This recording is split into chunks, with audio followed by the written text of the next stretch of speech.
They went to great lengths to find Lucy, her father and her mother, her father Robert and her mother Martha. Her father looked for her for decades.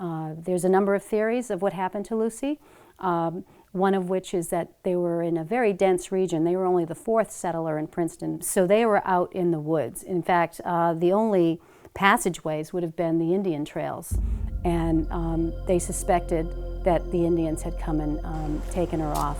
What's interesting is there is another story that was commonly held, is that some traders from Groton, Massachusetts, that had gone up to the Canadian line and came across a Mohawk settlement. And in the settlement there was probably a teenage woman that was clearly Caucasian, but when they tried to approach her and talk to her, she spoke no English.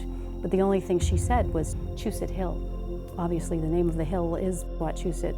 So her father Robert went north to Canada at great expense to himself to try to find her, and of course he didn't find her.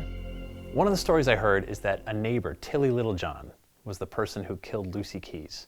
Do you think there's any truth to that?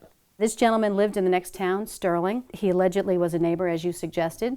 He didn't buy land here until 4 years after she was gone.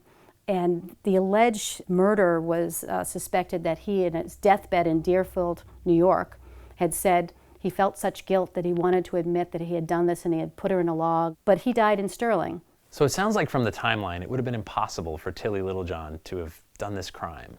It's very unlikely, and there's a historian, Blake, he wrote a book on Princeton history, went through great depths to show the unlikelihood of Mr. Littlejohn being the murderer.